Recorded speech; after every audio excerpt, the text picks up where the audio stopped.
오늘은 미스터리 스릴러 좋아하는 독자들을 위한 선물을 가지고 왔습니다. 일본 소설가 혼다 데스야의 히메카와 레이코 시리즈 1탄 스트로베리 나이트입니다. 혼다 데스야는 대학교에서 경제학을 전공한 후에 락밴드로 활동을 하다가 전업 작가가 된 아주 특이한 인물인데요. 아마 작가 시절에도 화려한 수상 실적을 자랑한 후에 히메카와 레이코 시리즈 등을 성공시키면서 출판계, 방송사, 영화계의 골든칩으로 떠올랐습니다. 주인공인 히메카와 레이코는 경시청 형사부 수사 1과 경부보입니다. 한국 경찰로 치면 경인데요. 난커리어 출신으로 27살에 경부보가 되었습니다. 생소한 용어 이해를 위해서 일본 경찰 조직에 대해서 설명을 잠깐 하고 넘어가겠습니다.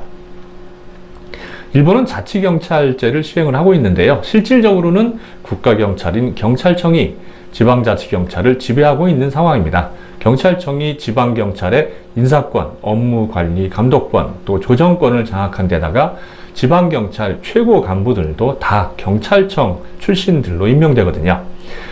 일본에서 경찰 되는 방법은 캐리어, 준캐리어, 논캐리어 세 가지로 나눌 수 있습니다. 캐리어는 우리나라 행정고시에 해당하는 시험에 합격을 해야 되는데요.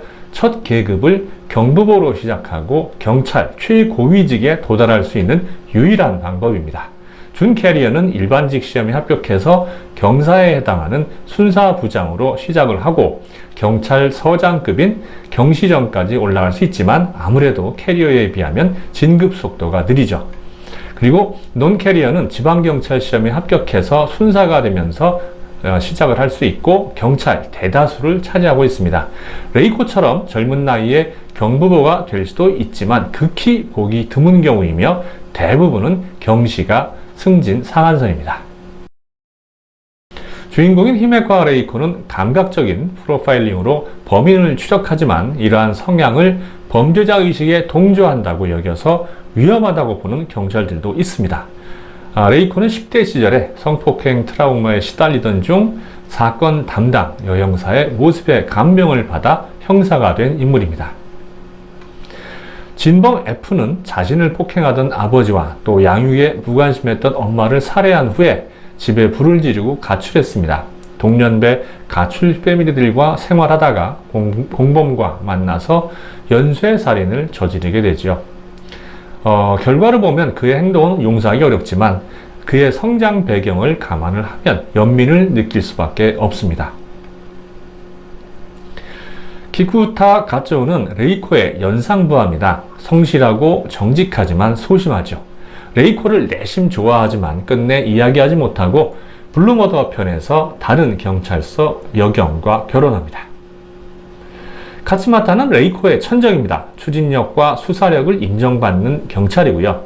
내부 정보를 팔아서 수사비에 충당하는 등 범인 검거를 위해서라면 수단 방법을 가리지 않는 열혈 경찰이죠. 공원 인근 저수지에서 비닐로 감싼 시신이 발견됩니다. 목 부위에 경동맥 상처로 인한 과다출혈이 사망 원인이지만 레이코는 시신의 복부에 나 있는 자상이 수면으로 떠오르는 것을 방지하기 위한 조처임을 알아내고 시신이 더 있을 거라고 확신하죠. 레이코의 추리는 정확했습니다. 추가로 9구의 시체가 더 발견되거든요. 레이코의 부하인 오스카가 스트로베리 나이트라는 살인쇼에서 피해자가 희생되었다는 정보를 캐내면서 수사는 급진전합니다. 하지만 오스카 형사가 수사 중에 범인 일행에게 살해당하면서 수사는 난관에 부딪히게 되죠. 레이코는 사건 현장을 둘러보다가 범인의 공격을 받고 쓰러지는데요. 죽음 직전 레이코는 살인범 F의 변심 덕분에 간신히 목숨을 구하고 이때를 틈타서 가스마타 일행이 범인들을 체포합니다. 주범 F와 또 공범의 정체가 전혀 의외였다는 사실이 이 소설의 반전 포인트죠. 스트로베리 나이트는 상처에 관한 이야기라고 볼 수 있습니다. F를 비롯한 범인들은 치유하기 어려운 내면의 상처를 갖고 있다는 공통점이 있는데요. 그 상처에서 벗어나기 위해서, 기억을 지우기 위해서 살인을 해법으로 삼고 말죠. 하지만 따지고 보면 상처는 그들만 있는 게 아니죠. 주인공인 레이코도 역시 어린 시절 어두운 상처를 가지고 있었지만 그 상처를 타인에게 전가하지 않고 자신과 같은 피해자가 생기는 것을 방지하기 위해서 경찰이 되기로 선택을 하죠. 레이코가 자신을 더 강하게 담금질하는 시련으로 상처를 생각한 반면 범인들은 상처를 골마서 터지도록 방기함으로써 결국 인생과 영혼까지 파괴하면서 막장으로 치닫고 말았습니다. 이 소설은 일본 경찰이 뽑은 가장 경찰 소설다운 작품입니다. 일본 경찰들의 수사 방식과 수사 과정은 물론 경찰 내부의 상황을 구체적으로 드러내서 긍정적인 평가를 받았죠. 불쾌감을 느낄 정도로 일부 살인 장면들을 세밀하고 잔혹하게 묘사한 점은 감안을 해야 합니다. 이런 장르의 소설을 처음 접하는 독자들은 읽다가 충격을 받을 수도 있거든요.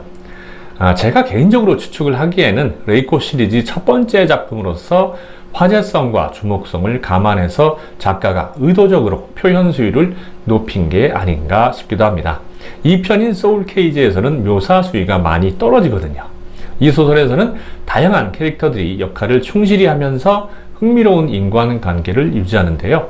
그게 중심인 주인공 레이코, 또 레이코와 아슬아슬한 러브라인을 유지하는 키쿠타, 레이코의 천적인 카츠마타, 그리고 레이코에게 이따금 결정적인 단서를 제공하는 부검 담당 쿠니오쿠 등이 어둡고 무거운 이야기 속에서도 여유와 웃음을 제공합니다. 연쇄살인범이라는 캐릭터도 꽤 흥미롭습니다. 주범 F는 이 소설을 사회파 소설의 영역으로 끌어들이는 동시에 어린 시절의 성장 과정이 개인의 심리 발달과 사회생활에 어떤 영향을 미치는지 적나라하게 보여주죠. 히메카와 레이코 시리즈는 이 작품 이후에 소울 케이지, 서머트리 등으로 이어집니다. 2012년 1월부터 방송된 스트로베리 나이트 11부작 드라마는 그 당시에 시청률 1위를 기록할 정도로 인기를 얻었는데요. 레이코 역은 인기 여배우 다케우치 유코가 맡았는데 이미지라든가 또 신장 등을 감안하면 아주 적격의 캐스팅으로 보입니다. 이 드라마 이후에도 다방면에서 맹활약하던 다케우치 유코는 2020년 안타깝게도 자택에서 자살로 생을 마감하고 말죠. 만약에 시리즈가 계속된다면 2대 레이코는 과연 누가 될까요? 신장이나 이미지로 보면 저는 나가사와 마사미가 제격으로 보이는데 과연 여러분들 생각은 어떤지 궁금합니다. 혹시 적격으로 떠오르는 여배우가 있다면 댓글로 알려주시면 고맙겠습니다. 시청해주셔서 감사합니다.